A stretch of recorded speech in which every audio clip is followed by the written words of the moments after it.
ఓం నమో భగవతే వాసుదేవాయ. ఆత్మబంధువులందరికీ నమస్కారం. 571వ నామం ద్రవిణ ప్రదః. అంటే పరమాత్మ కాలాన్ని, యజ్ఞాన్ని అన్నిటినీ కూడా ఆయనే నిర్వర్తిస్తూ ఉన్నాడు. పరమాత్మ ఎవరికి ఎప్పుడు ఏ సంపద ఏది కావాలన్నా పరమాత్మ ఇచ్చేటువంటి వాడు కనుక ద్రవిణ ప్రదః అన్నారు. సూర్యుడు, భూమి, గ్రహాలు వీటన్నిటితో ఈ యజ్ఞం అనేది నిర్వహింపబడుతుంది. ఏ యజ్ఞం? కాలం అనే యజ్ఞము కానీ, సృష్టి అనే యజ్ఞము కానీ, సృష్టి స్థితి లయాలనేవన్నీ కూడా యజ్ఞాలతో సమానమే. ఇవన్నీ కూడా సూర్యుని, భూమి, గ్రహాలు అనే వాటితో ఈ యజ్ఞాలన్నీ కూడా నిర్వహింపబడుతున్నాయి. ఈ యజ్ఞానికి ఫలం ఏమిటి అంటే సంపదలు. కనుక భూమిలో ఉన్నటువంటి సంపదలకు మరి ఎవరు కారణం? పరమాత్మే. ఆ సంపద స్వరూపం ఎవరు అంటే పరమాత్మే. ఆ సంపద అలా వృద్ధి పొందటానికి పరమాత్మే. రైతు మరి పొలంలో ఎంతో కష్టపడి చేస్తాడు. ఆ రైతులోని విశ్వాసము అంటే మనకి కష్టపడితే ఫలం వస్తుంది అనేటువంటి విశ్వాసము రూపంలో పరమాత్మ ఉన్నాడు. కష్టము రూపంలో పరమాత్మ ఉన్నాడు. కష్టే ఫలే అన్నారు కదా. చక్కగా విశ్వాసంతో పరమాత్మ యందు, భక్తితో ప్రతి పనికి భగవంతుని యందు మరి భక్తితో భగవంతునికి నమస్కారం చేసుకుని భూమి యందు పంట పండించేటప్పుడు ప్రతి మార్పులోనూ భగవంతుని తలుచుకుంటాడు. అందుకని పరమాత్మ ఆ రైతు సంకల్ప రూపంలో ఉన్నాడు, మరి భూమి యొక్క రూపంలో ఉన్నాడు, సూర్యుని రూపంలో ఉన్నాడు. ఆ సూర్యశక్తి కిందకి ప్రసరింపజేసేటువంటి వాడు ఆయనే. అటువంటి భూమిలో నుండి సర్వ సంపదలు మనకి వస్తున్నాయంటే అది పరమాత్మ యొక్క చైతన్యమే. ఆయనే మనకు సర్వ సంపదలను ప్రసాదించేటువంటి వాడు. ద్రవిణ ప్రదః అన్నారు. సర్వ ఫలాలు, సంపదలు కూడా మనకి భూమి నుండి వస్తున్నాయి.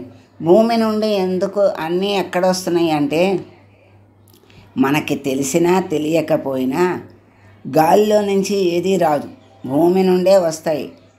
కొండలు, భూముల నుండి గనులు, లోపల భూమి లోపల గనులు, భూమి పైన కొండలు, ఆ తర్వాత భూమి లోపల అంటే దున్ని భూమి లోపల విత్తనం పెడితే భూమి పైకి వచ్చేటువంటి పంటలు, ఇవన్నీ కూడా భూమాత అనుగ్రహం చేత మనకి సంపదలు, సర్వ సంపదలు వస్తున్నాయి.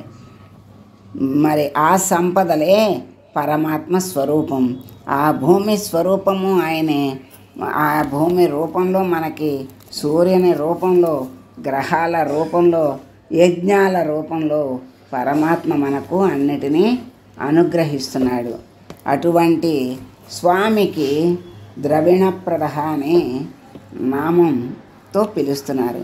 అటువంటి ద్రవిణ ప్రదః అయినటువంటి స్వామి అవసరమైన సంపదలను అవసరమైన వారికి తన మరి ప్రసాదించేటువంటి, తన అనుగ్రహంతో ప్రసాదించేటువంటి స్వామి గనక ద్రవిణప్రదుడు అన్నారు అని శంకరుల వారు భావించారు.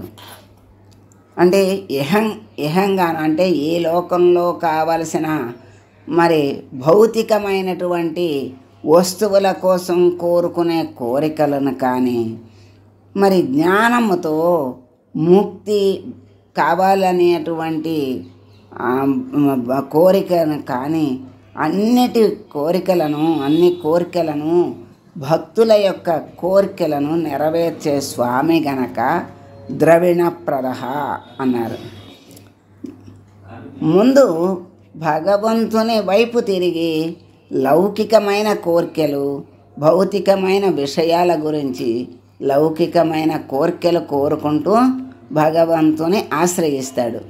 ఆ తర్వాత అలా ఆశ్రయించి కోరికలు కోరుకునే చివరికి కోరికలు వాటంతటవే తగ్గి స్వామి నువ్వే కావాలి అంటాడు. అప్పుడు అడగకుండానే అన్నీ ఇచ్చేటువంటి కరుణామయుడు, దయామయుడు స్వామి. ఆ రకంగా అన్నిటినీ అడగకుండా అవసరానికి అన్నిటినీ ఇస్తూ చివరికి ముక్తిని కూడా ప్రసాదించేటువంటి స్వామి ద్రవిణప్రదః అన్నారు.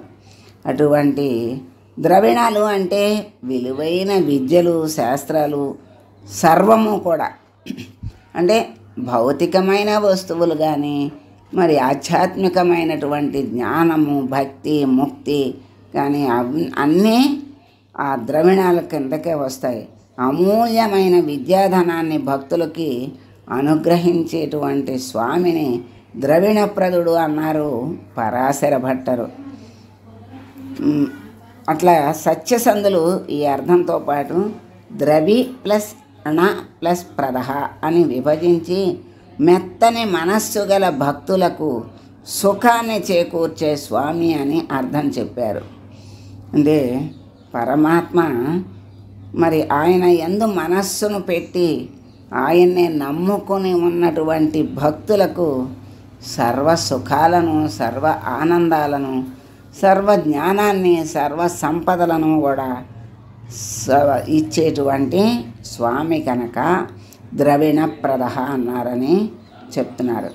ఋషీశ్వరులు ఓం ద్రవిణప్రదాయ నమః అని స్వామికి ప్రణామం చేస్తున్నారు. అటువంటి ద్రవిణప్రదః అయినటువంటి స్వామికి మనం నమస్కారం చేసుకుంటూ, స్వామి నీవే దిక్కని నిన్నే నమ్ముకున్నటువంటి ఈ చిన్ని బిడ్డలకు సర్వము నీవే అయి సర్వకాలములయందు నీ అండను మాకు, నీ అనుగ్రహాన్ని మాకు ప్రసాదించి భక్తి, జ్ఞాన, ముక్తి జ్ఞానాలను మాకు ప్రసాదించి అనుగ్రహించు స్వామి అని వేడుకుంటూ మంగళం పాడదాం.